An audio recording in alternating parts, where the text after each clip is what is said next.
को लेकर के MCD as a Najafgarh zone chairman क्या क्या उस पे काम किया जा रहा है, किस तरह से उस नीति का विरोध किया जा रहा है? देखो, पहले तो हम जो दिल्ली सरकार आबकारी नीति लाई है इसका पुरजोर विरोध करते हैं, क्योंकि इसमें अनेक खामियां हैं।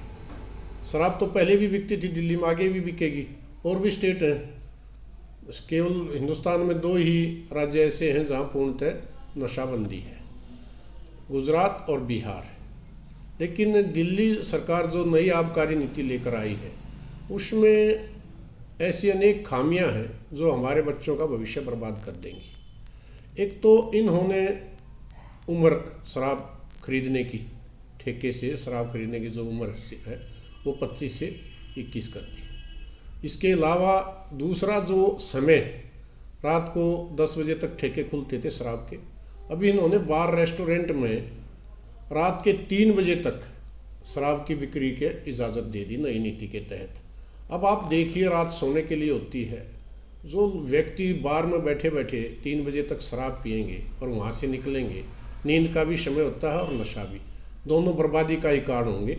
वो रोड पे ही मिलेंगे, एक्सीडेंट कहीं न कहीं, या तो किसी की जान लेंगे या अपनी देंगे। इस तरह से ये युवाओं के साथ खिलवाड़। इसके साथ साथ इन्होंने जो 5 स्टार होटल हैं उनमें जो फीस लेकर 1-1 करोड़ रुपए उनसे वार्षिक, वो 24 घंटे शराब की बिक्री वहाँ जो इजाज़त दी है वो भी बहुत ही खतरनाक है। तो किसी भी चीज़ की कहते हैं ना, अति, excess of everything is bad. तो मैं ये समझता हूँ कि ये अति है ना, जो ये बहुत नुकसानदायक है हमारे बच्चों को, जिनके हाथ में कोई कलम, कागज़, पेन, कोई साइंटिस्ट, कोई इंजीनियर, कोई डॉक्टर, कोई स्कूल नहीं खोले, कोई कॉलेज नहीं खोले, कोई ITI नहीं खोली, कोई नया इंस्टीट्यूट ऐसा नहीं खोला जो बच्चों का कैरियर बनाता हो। और इसके अलावा दूसरा जो पहले नियंत्रण था दिल्ली सरकार का था, मानते थे कि भाई शुद्ध शराब मिलेगी, मिलावटी नहीं होगी।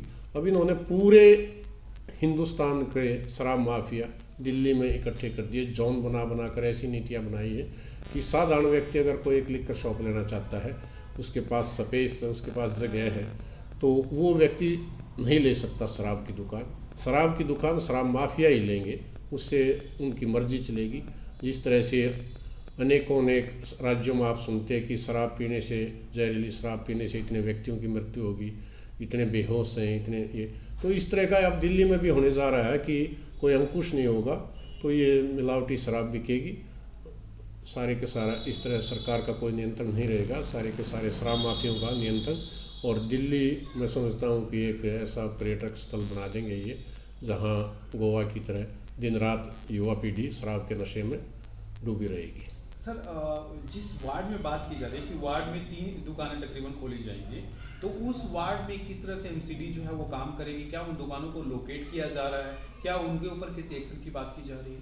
ऐसा है, देखो, एक शराब नीति के तहत कमर्शियल जो रोड्स हैं उन पर और मिक्स लैंड यूज़ है, जहाँ ऊपर रिहायश नीचे कमर्शियल रोड, जिसको मिक्स लैंड यूज़ बोलते हैं, केवल 2 ही जगह इजाज़त देती है शराब की दुकान खोलने की।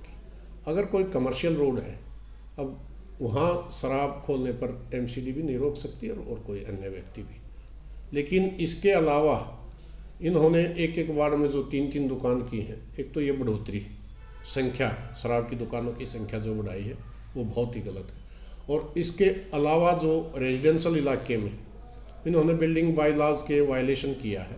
सपोज करो DDA की एक छोटी दुकान है, उसमें आप शराब की दुकान नहीं खोल सकते, तो इन्होंने मिलकर 2-3 दुकानों को एकीकृत कर दिया, यानी इकट्ठी दुकान कर ली, तो वो एरिया उनका कारपेट एरिया बढ़ गया। वहाँ जहाँ बिल्डिंग बाई लॉज की वायलेशन हुई है तो निश्चित तौर पर नगर निगम इसके खिलाफ कार्रवाई करेगा। एज ए जोन चेयरमैन मैं आपको बताना चाहता हूँ, जो भी रेजिडेंशियल एरिया में दुकानें खुली हैं उन्होंने झूठे सर्टिफिकेट एमसीडी की तरफ से दिए हैं।